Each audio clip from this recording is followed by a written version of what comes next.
You want to be invincible in the kitchen? Well, the reason you aren't yet is because you haven't watched this video. So in this video, we're going to teach you all the 5 steps you'll need to become invincible with NCCP Pickleball Coach Bradon.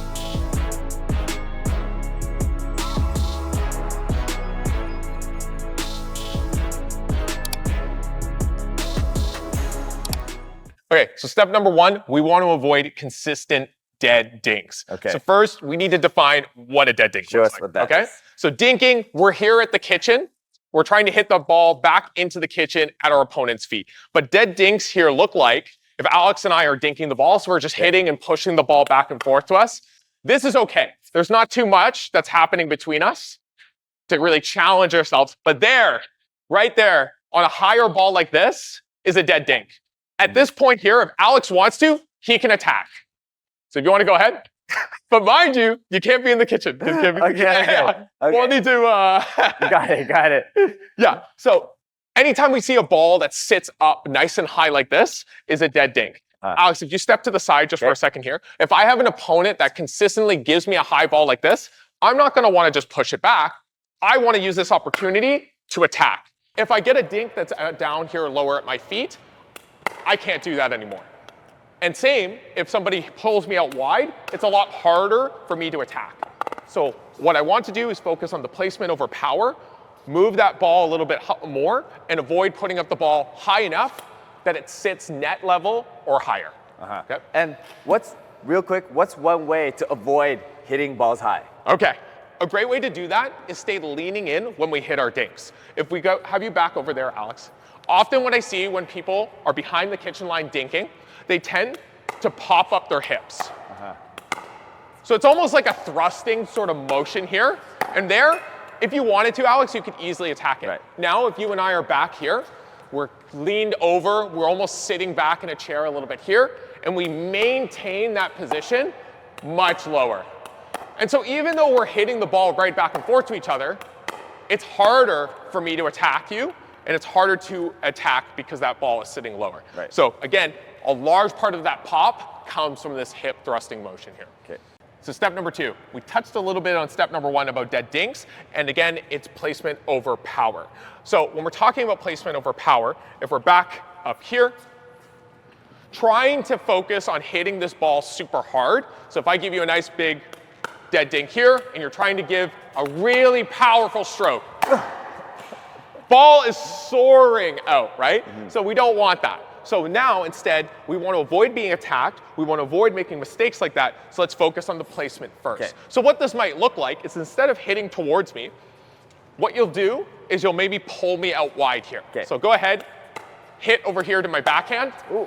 A little bit softer, lock your wrist. Good. And there is where, even we were a little bit more timid on our dinks there, you get a nice clearing pop-up because I'm out of position, and then you can kill it. Right. So it's about kind of building the point a little bit more with placement over power. And now, step number 3. We want to look to volley first. So for the first 2 steps, we were just talking about dinking, right? Dinking is when the ball lands into the kitchen or just outside, and we push the ball back after a bounce. What we want to do is volley. So we actually want to try and take that ball out of the air whenever we can. A great way to visualize this is using some sort of cone, okay?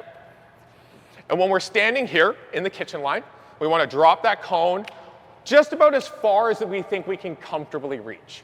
Okay? So Alex, we probably don't want to be here. This isn't really comfortable, and if I volley from here, I'm going to pop it up, right? Right. So this, for me, is pretty comfortable. Let's see for you. But I want you to reach out, cover the cone there.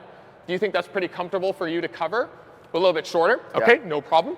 And now, anytime a ball comes close to landing that spot, we should be able to take it out of the air. Right idea. Do I let it bounce? Maintain your lean. Yep. Okay. And try off the volley. Good. Good. So the reason why we want to do that is as often as we can volley, we're taking time away from our opponents, right? Opponents typically attack when they're balanced and a ball bounces because they have tons of time to set up that attack. But if we start to volley, we're taking away those small bits of time that they have to set up, which puts them on their feet. And like in step 2, you got that beautiful pop-up from me. That's what we want to do. So look to volley first and then retreat back to dink if you can't volley. Right. These are some quick tips, but if you want to see more in-depth versions of these videos, make sure to like and subscribe for more. Step number 4, you want to track the ball with your paddle. Okay, so we know placement over power is important. We know we want to move people around in volley, but often what happens, if I'm back here behind the kitchen and we're here, maybe let's dink again. So we're just trying to push the ball back and forth to each other. What can happen is after the shot, my paddle is just coming back down, sitting towards my side. We don't want that. I want to be actively engaged as I do it, keeping my paddle following towards the ball so I'm ready for it next. If I keep going back down by my side, I kind of start to fall asleep. I'm not really fully engaged.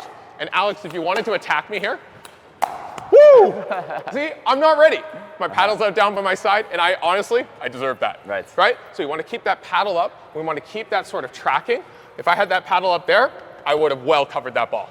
But good recognition on that. Now, step number 5, we always have to expect an attack. You know, these first 4 steps are really important. They help us prevent being attacked. But against certain players, it's not up to us whether or not they attack. They can try and find all these different ways to attack the ball. But we have to read the position, read the player, and based on that, we can be ready for that ball whether or not we're going to be attacked. Okay. So what I mean by that, when I'm tracking using my paddle tip from step number 4, if I'm expecting an attack, so see that attack? Oh, attack. See an attack? Okay. Right here. There we go. If I'm expecting that attack to happen, I've already got my paddle set and I'm way quicker to react on that shot. If again, I'm back down and I'm feeling a little bit too relaxed, it'll be way easier to be attacked and I'm made vulnerable. Right. So when we're expecting attack, should we be constantly looking for the counter attack all the time in the kitchen? Yes, 100%. Okay. Especially in faster rallies. Often if we think a ball is kind of safe, our brain will start to shut down and then we'll be more surprised by it. As players get better, especially with new spin and new paddles, it's amazing what kind of balls can be attacked these days. So let's always expect some form of attack, ball at us, and paddle well in front of us so that we're well established for that ball and ready to counter. Right. These were just some quick tips. If you're ready for more in-depth lessons, make sure to check out our other videos over here.